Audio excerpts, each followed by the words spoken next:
Where was the army? Where was the police? There will be a wide-ranging investigation into the security failings this weekend, and while some of that inevitably will focus on the intelligence, or lack of it, the more troubling aspect of what unfolded is just how easy it was for Hamas to penetrate Israeli defences.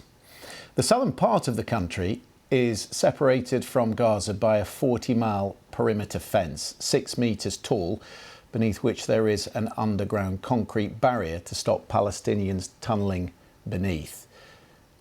Normally, the Palestinians are not allowed within 300 metres of that fence. There are Israeli guard towers every 500 feet, and it is fixed with hundreds of cameras, radars, sensors that provide the IDF with an early warning system. On Saturday, using drones, Hamas bombed the towers and the communications infrastructure to disrupt the Israeli response. The first wave of Hamas fighters paraglided over the fence. The bulldozers did the rest, allowing enough space for the bigger vehicles to drive through.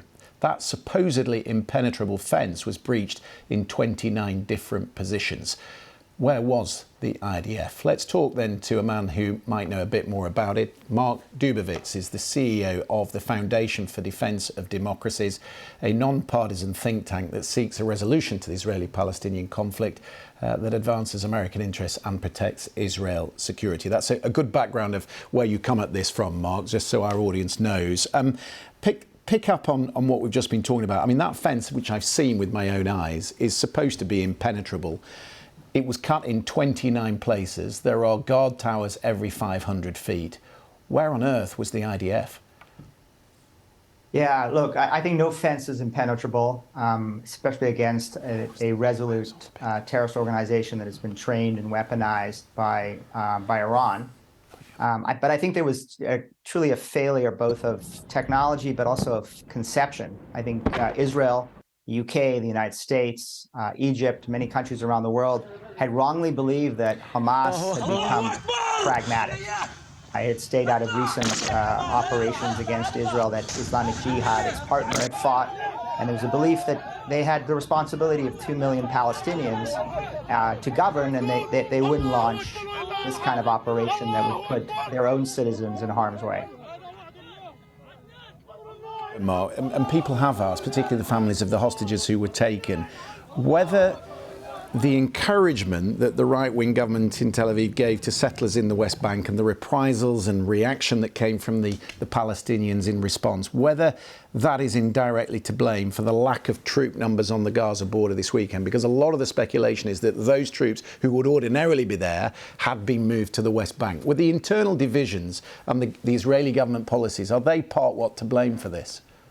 Look, I think that the internal divisions are an issue. I think that what your viewers need to understand, more importantly, is that Iran has had a long-standing strategy of surrounding Israel with a ring of fire on every border, moving weapons and fighters to every border. They have, over the past year, lit up the West Bank through Hamas and Islamic Jihad, which were threatening the Palestinian Authority, but also threatening Israelis inside the West Bank. And there were a number of major terrorist attacks emanating from the West Bank that hit Israeli civilians in places like Tel Aviv and elsewhere. So the IDF was forced to move troops from the Gaza border into the West Bank to counter Hamas and Islamic Jihad, again, who've been Iranian trained and weaponized. So that certainly left a great vulnerability and gap in the southern border, and we've seen the results.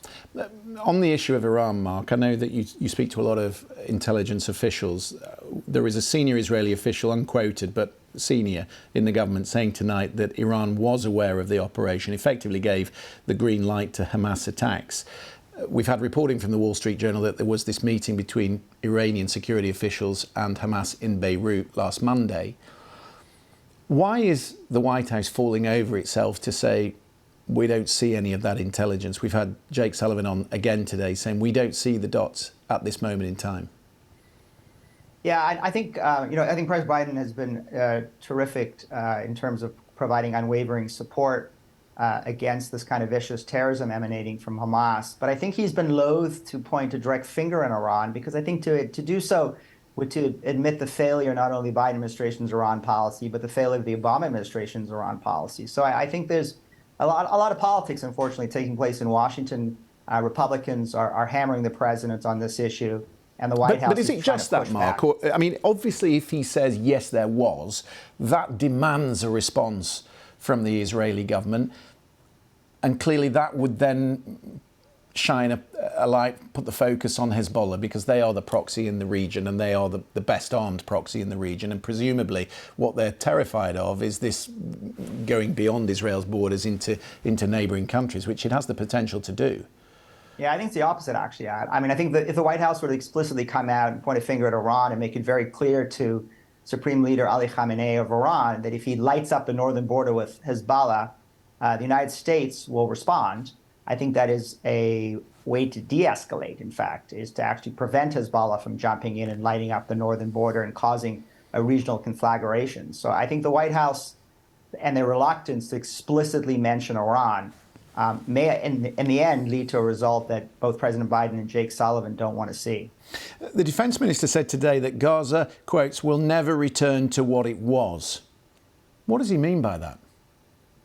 Well, I think that the Israelis have now made a decision that they want to end the rule of Hamas in Gaza. Look, you know, under Hamas, not only have Israelis suffered terribly, but Palestinians have suffered terribly. I mean, Hamas commits double war crimes. They massacre Israeli civilians. They use their own civilians as human shields. And I think that there's now a decision that's been made. And I think that, by the way, that decision is supported by the United States, by Egypt, by Gulf countries. I think there's now a growing recognition that the savagery of the terrorist attacks that we saw over the past few days in Israel has to end the rule of Hamas, both for Israelis and Palestinians and for broader And give the keys to US who, though? interests. If you're standing there, you decapitate Hamas, which is clearly the intention, who do you give the keys to?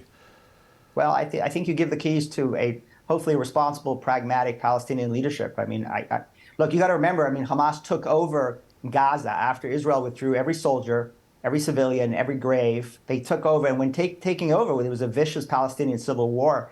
They executed members of the Palestinian. Members of their own. Yeah, people forget of their that. own. Yeah, I mean, they threw them from buildings. Yeah. They shot them in kneecaps. So I mean, you know, a more pragmatic Palestinian leadership has to take over. I think that has to be done in cooperation with the Egyptians, with the Gulf Arabs, with the United States, hopefully with the UK and others. But we have to end finally, after decades of Hamas terrorism, vicious terrorism. We have to end their rule, not just for Israel's sake, but for the sake of peace in the Middle East, which is, I think, everything we're looking for. Just a quick final one. Secretary of State Anthony Blinken's en route to Tel Aviv. Coming with him is the Deputy Special Envoy for Hostage Affairs, Steve Gillen, who I'm sure you probably are aware of, you know. What does he bring to the discussions in Tel Aviv? I mean, how much involvement will he be given? I think we're talking about 17 Americans that are missing tonight. How important is it for the administration to recover those hostages? And is there a risk that actually this puts a wedge between the Israeli and the American government? Because, of course, it gives Hamas some leverage over Washington.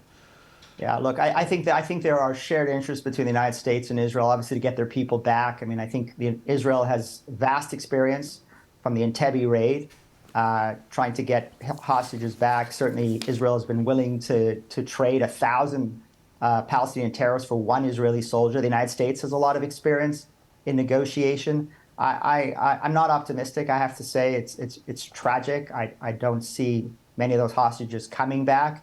But I think there's an attempt to try and find a way, perhaps to get women and children and disabled old people. I don't know. Hamas is ruthless and brutal, and certainly has made it very clear they're going to execute these hostages. I want to just make one other final point.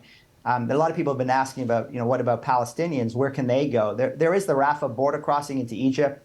There's a vast open territory of Sinai, which is part of Egypt. I would hope to see, the Egyptians actually opening that border, refugees going, Palestinian refugees going to Sinai, and then the 5 countries that have provided the most support to Hamas over these years, funding and weaponizing them, Iran, Qatar, Turkey, Kuwait, and Algeria, should be asked by the international community to take these Palestinian refugees and provide them safe haven. The Palestinians have a place to go, and it's through that Egyptian border to the five countries that have weaponized Hamas that's been used against them. OK. We'll have to leave it there, Mark. There is a discussion, I know, ongoing tomorrow to talk about that exit through the Rafah crossing. We'll focus on that perhaps a little later. Mark, for the moment, thank you very much for coming on the programme. Thank you, sir.